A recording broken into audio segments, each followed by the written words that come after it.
It's one of those games again. I'm whiffing all my shots, and even a Bucky is out-aiming me right now. We've all had our fair share of rough games. Some days, it may feel like no matter how hard you're grinding, you just can't seem to get better. If this is you, you've come to the right place. In most cases, when you're not improving, it's probably because we're practicing the wrong things. Or maybe we're not really practicing anything at all, and just hoping we improve over time instead. This isn't the right mindset. Don't worry though, that's why we're going to help you out a bit. So stick with us because we've got 20 tips that are sure to help you climb the ranks. And what better tip to start this guide out with than a big one? Something that is incredibly common to see is players getting caught up on fragging out and trying to drop 30 bombs. While getting kills is certainly fun and exciting, it's not a realistic goal to have in every game. If you're close to the rank you deserve, you won't be able to constantly drop 30 every game. Instead of thinking about trying to get kills, try to focus on the impact you're making in the game.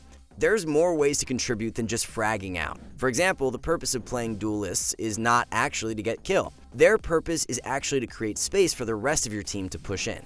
If you're able to throw a smoke and dash into sight to distract the enemy, you've done your job. With the enemy's crosshair mispositioned, the rest of your team can more safely push in. Just like that, you've made your teammates' lives infinitely easier. In most cases, the impact you make is what gets you and your team kills, which is most important. Think about ways you can make an impact with your agent, whether that's blocking off choke points, distracting the enemy, or even something as simple as just staying alive. Also, before we move on with the tips, remember, if you really want to learn how to have an impact in your games, you should check out our new Academy course on the website. We hired multiple top-tier players whose main goal is to teach you everything you need to know to master the game. This comprehensive course makes learning the game look easy. Not to mention, it's all backed by our rank improvement guarantee, so it's literally no risk to you. We're going to get back into the video now, but if you're looking for the fastest way to improve at Valorant, I highly recommend checking out SkillCapped.com. Link in the description below. Moving on to our next tip though, and this is an important one. One way to really think about impact is with team-based play. Many players at low ranks try to charge in by themselves, but this is rarely the correct decision. It's a 5 versus 5 game, not 1 versus 5. By communicating and creating a strategy, you'll find yourself having much more success on kills in your games. For example, you can coordinate where you want smokes thrown during a sight hit, or where you want your team to throw a flash. This will block the enemy's vision and blind nearby players, making it so much easier to push into areas than if you had to push in dry. Speaking of making the game easier, if you want to play well, you likely want to consider lowering your sensitivity. Valorant is all about precision, so a lower sensitivity is going to help you accurately shoot down enemies. Don't just take my word for this though. All you have to do is look at the pros. The sensitivity of the pros ranges from 600 eDPI to as low as 100 eDPI. eDPI is calculated by multiplying your in-game sensitivity by your mouse's DPI. We recommend playing somewhere in the middle of these two values. For example, Wardell from TSM uses 800 DPI and an in-game sensitivity of 0.326. This may seem low for most people, but it's necessary if you want to aim better. This is just one decision you'll have to make if you want to be a better player, but you've got plenty more decisions to make. For example, it's important that you pick a specific role to focus on. You have to keep in mind, the role you pick is partially going to determine your playstyle. If you're on a duelist, you want to be in the front line pushing aggressively.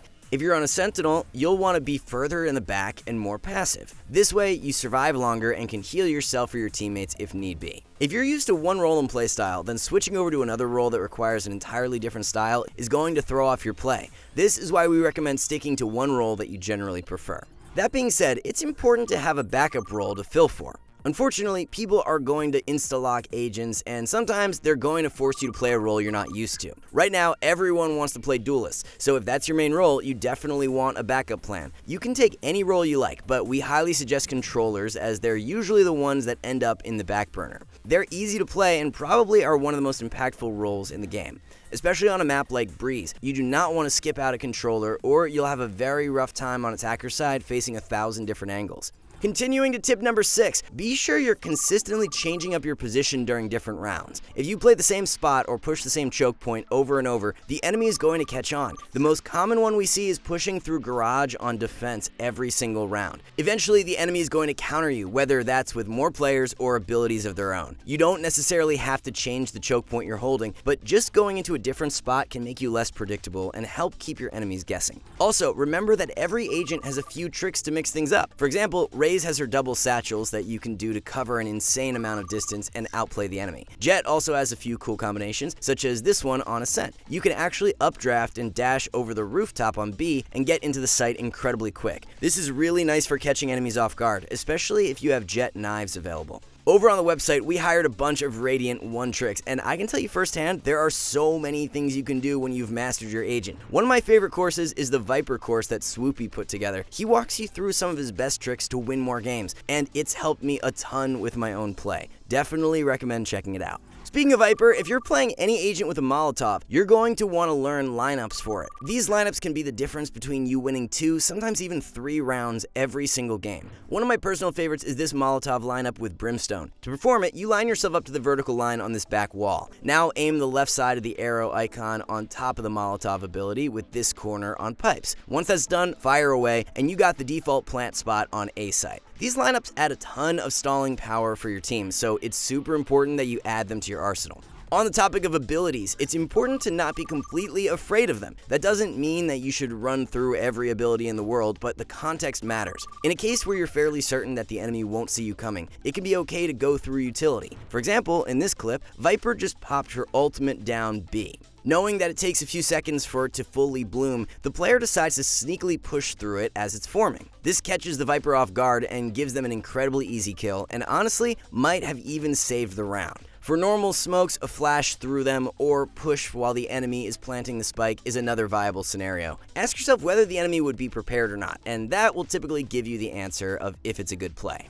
Honestly, knowing when to push and when not to push is super important when it comes to improving. Most players have the habit of over-peaking when they shouldn't be, and it ends up getting them killed and losing so many rounds. This most commonly happens after the spike has been planted. If you're on the attacker side and ahead in numbers, then generally you want to be pretty passive. Just hold the angle with your teammates and wait for the enemies to come to you. When you're down in numbers though, generally you want to try to push the initiative and isolate the enemies as best as you can. In this clip, you'll notice the player is in a 1v2 and surrounded by players in Arcade and B main. He has to push one of those points to even the odds before the second player gets to him, otherwise he'll be overwhelmed. Instead, you'll notice he waits in a corner, and just as I said, the round ends in a loss. As a general rule of thumb, remember if you're down in numbers, you need to find a pick to even out the round. But if you're ahead in numbers, you want to prevent them from finding a pick. Leaping into our next tip though, movement is crucial in Valorant, and one of the most crucial moves you need to learn is strafe jumping. Strafe jumping is when you jump towards one direction and then quickly move to the other direction. You perform this by moving your mouse over to the opposite direction mid-jump. This allows you to check an angle for any enemies without exposing yourself to be killed. Particularly, it helps you check if there's any of those meddling operators that are waiting for you to peek into their crosshairs. Trust me, this strafe jump will save you time and time again from getting sniped. Another great way to deal with operators is with good teammates. Solo queue is like RNG. There's really no telling what kind of teammates you're going to run into. The best way to minimize that RNG is by finding players to consistently play with. You have less random players and also have a better idea of the roles and playstyles of your teammate. This will allow you to communicate and coordinate plays a lot more efficiently. We suggest playing with 1 to 2 players if you're really looking to climb. This gives the perfect balance of having teammates you know, but not too many that you end up playing against another pre-made 5-man team. 5-mans can get pretty sweaty, as everyone knows each other and can pull off more team-based plays. It really becomes a team diff at this point. However, if you feel confident in your 5, then go for it. On the topic of teamwork, you should try to make sure you're calling out enemy positions as much as you can. That way, your team can react to it. Don't ever assume your team saw what you saw. Maybe they did, maybe they didn't, but does it really make sense to risk it? Particularly if you're engaging an enemy and getting eliminated, you want to call out where the enemy was last found so your teammate can immediately trade them. We see all too often when players get killed and don't communicate where the enemy was. As a result, your teammates swing out without a clue what's going on, and the enemy gets another free kill that could have been avoided. Communication is one of the easiest ways to increase the return on plays, and all it takes is a little bit of extra effort. Know it also just takes a little bit of extra effort? Watching the flank. There aren't too many things in Valorant that feel quite as bad as getting shot in the back. It sucks, but it's preventable. If your team's been fiddling around a few areas and left an opening, you want to make sure to check that opening to avoid getting flanked. This is why having sentinels like Cypher, Killjoy, and Chamber are so useful. You have traps or a turret that can watch the flank for you. This way, your team can confidently move forward in other parts of the map without worrying about getting knifed from behind.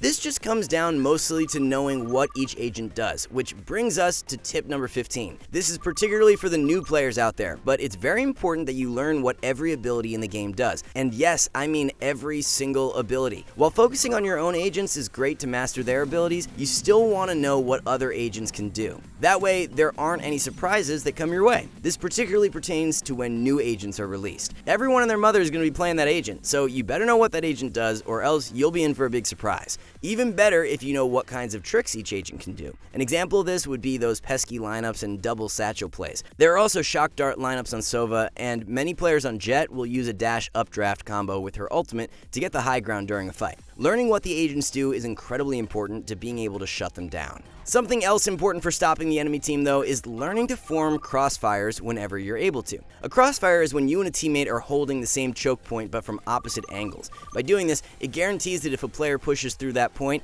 they'll at best get one kill before getting traded out. There's no way the enemy can flick over to the second player's position unless maybe they're 10s, but then you likely have bigger problems. Now, this next tip is a huge learning curve for many players, but that doesn't make it not important. Every round, you should be checking the scoreboard and see what ultimates the enemy has available or almost has available. By doing this, you can be more prepared for what sort of plays the enemy will make. If you see a Killjoy ultimate, for example, they're probably going to use it right away to push one of the sites. Or if you know Brimstone's ultimate is up, you know that you have to fake the spike plant and then move away to another position. A big one is Sage's ultimate. If she has that up, there's a solid chance she'll try to revive a dead teammate. As such, you want to camp that body so they can't get that res off for free. This is a great way to nullify the effects of the enemy team's ultimate, and in many cases, even use the ultimate to your own benefit. Now, we've only got a few tips left, so listen up. If you really want to improve and climb in Valorant, you need to review your own games. Many players don't realize the mistakes they're making when they're currently playing in the match. It's only when you look back at your gameplay that you realize those errors. We recommend using Outplayed to record your matches. If you have a graphics card from NVIDIA, you could also use Shadowplay. Look through certain rounds that you lost or got eliminated and see what you could have done better. Perhaps you overextended and got picked off, or maybe you had abilities that could have helped out. One thing we recommend as well is reviewing your games with other people. This way you can get a different perspective and further break down areas for improvement. This also makes the process a lot more fun with multiple POVs. On a similar note, it's also important to remember that the quality of your game is way more important than the quantity of games played. When you're in the dumps, most people think that they can get back on track through playing more games. In 99% of these cases, that is not the solution. The more games you play, the easier it's going to be for you to burn out. This leads to both physical and mental fatigue, causing you to perform worse. You don't get ready for a test by pulling all-nighters. Or, at least in most cases you don't. You get a few hours during the day, then you rest and go again another day. This helps to maximize your efficiency and avoid that burnout. More is not always better. Play a few games, but try not to grind out all day and night. Last but not least, this is a small move but can play a big part in your mental game. If you run into a toxic teammate, just mute them, man. Nothing kills you inside quicker than a teammate that's just yelling or trolling. You're probably not going to fix them, so best move is just ignore their comments and continue forward. And there you have it, 20 quick tips to get you climbing up the ranks. Implement these into your next competitive matches and you're sure to shine bright like a diamond. Or even an Immortal or Radiant if you catch my drift. As always, if you guys enjoyed the video, be sure to drop a like and subscribe to the channel down below to help support us. Also, as I mentioned before, if you're looking for a fast track to improve at Valorant, we highly recommend checking out our new Academy course on the website. It has over 8 hours of video content that is designed to bring you up to speed on everything you need to know to hit Immortal in Valorant. Along with that, we have tons of awesome other stuff, such as agent courses made by actual Radiant 1 tricks, theory videos breaking down how to play every single map in the game, and so much more. We place a high priority here at SkillCapped on being the best place to improve at Valorant, but we don't expect you to just trust us on that, and that's why we offer a rank improvement guarantee. If you don't find the value you're looking for, it's literally no risk. So, what are you waiting for? Click that link below and get started on your journey. That's going to do it for us today, though. As always, we here at SkillCapped want to thank you all for watching, and we'll catch you in the next one.